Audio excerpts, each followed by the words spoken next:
Chers camarades, nous avons intitulé notre intervention « Dette fatale » ou le leurre des indépendances africaines.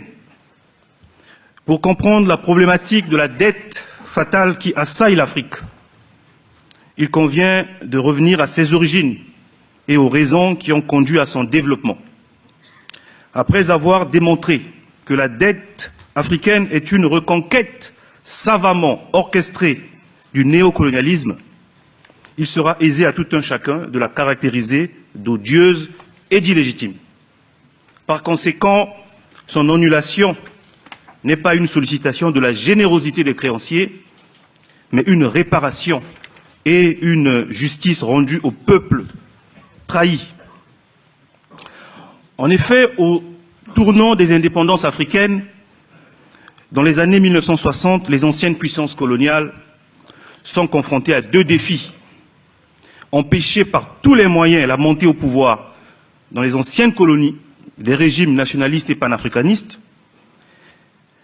et confrontés à la guerre froide, et aidés en cela par les États-Unis, empêcher l'URSS à avoir des alliés en Afrique, donc d'accéder aux minerais, ce qui était jusque-là l'exclusivité occidentale. Globalement, l'Occident a réussi à écarter les nationalistes par des assassinats. C'est le cas de Patrice Lumumba au Congo en 1961, soit par des massacres à grande échelle, c'est le cas des leaders de l'UPC, Union des populations de Cameroun, soit par divers artifices en jetant les opposants en prison ou en exil, c'est le cas d'Abel Goumba en Centrafrique en 1964, après l'accident mystérieux en mars 1959 de Barthélemy Boganda. Dans les quelques pays où les régimes s'allient à l'URSS, l'Occident garde malgré tout une présence et profite de la moindre occasion pour renverser les pouvoirs afin d'installer les régimes qui lui sont favorables et serviles. Par exemple, le renversement et l'assassinat de Thomas Sankara illustrent parfaitement ce dernier cas. L'Occident mettra tout en œuvre pour garder la main mise sur les anciennes colonies. L'une des armes qu'il va utiliser est la dette. Prétextant dans les discours officiels de reproduire le succès du plan Marshall à l'Afrique, alors qu'en réalité, la raison essentielle est de maintenir une emprise géopolitique stratégique et avoir un accès aux minerais comme à l'époque coloniale. Ainsi, l'adage suivant a été parfaitement appliqué. Celui qui contrôle les finances d'une nation n'a pas besoin du contrôle total sur la gestion politique intérieure pour être le vrai patron, en tirant les ficelles en coulisses. Au moins 3 phénomènes historiques ont permis à l'Occident de disposer des moyens financiers colossaux pour réaliser sa mainmise sur l'Afrique. En premier lieu, au moment des indépendances africaines en 1960, les banques privées occidentales regorgent d'immenses euro-dollars, issus des prêts de dollars faits par les États-Unis aux Européens dans les années 1950, destinés au plan Marshall dans le cadre de la reconstruction d'après-guerre. Pour éviter le retour massif de ces euro-dollars aux États-Unis, à cause non seulement de la forte inflation que cela allait provoquer dans l'économie américaine, mais aussi du risque d'assèchement de l'or dans les coffres-forts américains, comme le stipulaient les accords en vigueur, c'est-à-dire d'échanger les remboursements contre de l'or. Les Occidentaux vont inciter leurs banques à prêter massivement à des taux avantageux aux pays africains nouvellement et bien évidemment nominalement indépendants. Naturellement, les régimes africains dans l'Occident a pris soin de s'assurer l'allégeance, vont se montrer intéressés et surtout à des fins personnelles par un tel déferlement de capitaux. Le deuxième phénomène historique qui explique l'explosion de la dette africaine est le choc pétrolier de 1973, provoqué par un quadruplement soudain des prix du pétrole. Les émirs des pays du Golfe vont déposer des immenses quantités de dollars résultant des profits réalisés par les ventes de pétrole dans les banques occidentales. C'est le phénomène dit des pétrodollars. Ces pétrodollars s'additionnant aux eurodollars liés au financement de la reconstruction de l'Europe dévastée par la guerre vont à nouveau affluer vers l'Afrique. Ainsi, en 20 ans, de 1960 en 1980, la part privée de la dette du tiers-monde va exploser, quasiment de zéro au début des années 60, Elle atteint 2,5 milliards de dollars en 1970, puis 38 milliards de dollars en 1980.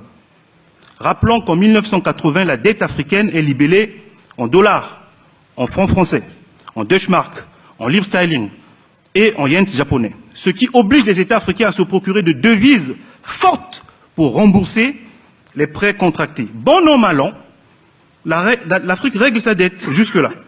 Cependant, sous l'effet conjugué de la chute des cours des matières premières et de la hausse brutale des taux d'intérêt du dollar et de la livre sterling, avec l'arrivée de Reagan et Thatcher, dans les années 80, l'Afrique, comme l'ensemble du tiers-monde, endetté, se trouve incapable désormais de rembourser. Ainsi est née la crise de la dette, avec l'entrée en scène des thérapies de choc et de la médecine de cheval, de la paire FMI Banque mondiale, Club de Paris, Club de Londres et consorts. À l'instar du Mexique, qui annonce publiquement en août 82 son impossibilité de rembourser la dette à cause de la baisse du prix des matières premières et de l'explosion des taux d'intérêt, la plupart des pays africains annoncent aussi leur impossibilité de payer. Cette crise débouche sur un étranglement d'autant que les banques occidentales refusent d'accorder des nouveaux prêts tant que les anciens ne sont pas remboursés. Le monde allait droit vers un défaut de paiement massif et historique en cascade, au début des années 80. Afin d'éviter les faillites des banques occidentales successives qui allaient s'en suivre, le FMI, la Banque mondiale et les pays industrialisés accordent de nouveaux prêts pour permettre aux banques privées d'éviter les faillites. C'est l'effet boule de neige qui consiste à contracter de nouveaux prêts pour rembourser les emprunts anciens. Mais les nouveaux prêts sont conditionnés par l'adoption des PAS, plans d'ajustement structurel, allant jusqu'à la perte de la souveraineté économique pour certains pays. Donc, depuis les années 80, y compris après le retour du multipartisme au début des années 1990, les PAS relookés en PPTE, pays pauvres très endettés, aujourd'hui, se traduisent par des baisses massives de salaires, le gel drastique des recrutements dans la fonction publique, l'arrêt des subventions aux services de base, donc santé, électricité, eau courante, éducation, privatisation des sociétés d'État et mise massive au chômage ont été appliquées brutalement contre les populations. En fait, ce que vit la Grèce, l'Afrique le vit depuis les années 80, multiplié par 1 million. Tout se passe comme si les populations africaines devraient subir la double peine. Après avoir subi les affres des régimes dictatoriaux, elles sont sacrifiées régulièrement sur l'autel des remboursements des dettes odieuses et illégitimes, contractées par ces régimes injustes avec la complicité des créanciers véreux. Le cynisme atteint son comble lorsque les populations doivent subir aussi le remboursement des dettes contractées pour les achats d'armes de guerre ayant causé des milliers de morts parmi elles lors des conflits successifs. D'après la CNUSED, entre 1970 et 2002, l'Afrique a reçu 540 milliards de dollars de prêts, mais elle a remboursé 550 milliards de dollars et elle doit encore rembourser 295 milliards de dollars. D'après les travaux du Comité pour l'annulation de la dette du tiers-monde, qu'en ce qui concerne l'Afrique subsaharienne, les flux sortant vers l'étranger à travers le service de la dette et le rapatriement des bénéfices des transnationales, comme Total, Elf et tout, sont quasiment équivalents aux flux entrant au sein de la région au titre de l'aide publique au développement et de l'envoi des ressources par les migrants, avec même un solde négatif d'1 milliard de dollars. En 2012, le rapatriement des bénéfices de la région la plus appauvrie de la planète a représenté 5% de son PIB, contre 1% pour l'aide publique au développement. Dans ce contexte, il convient de se demander qui aide qui. C'est pourquoi un audit de la dette africaine est une exigence. Instrument de souveraineté, l'audit citoyen consiste à analyser de manière critique la politique d'emprunt suivie par les autorités du pays et à répondre à de nombreuses questions. Par exemple, pourquoi l'État a-t-il été amené à contracter une dette qui ne cesse d'enfler? Au service de quels choix politiques et de quels intérêts sociaux la dette a-t-elle été contractée? Qui en a profité? Est-il possible ou nécessaire de faire d'autres choix? Combien d'intérêts ont été payés? À quel taux?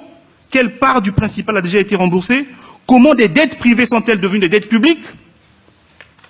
Les menaces de la mise au ban de la communauté internationale ne sont qu'une façon de décourager les États à franchir le pas.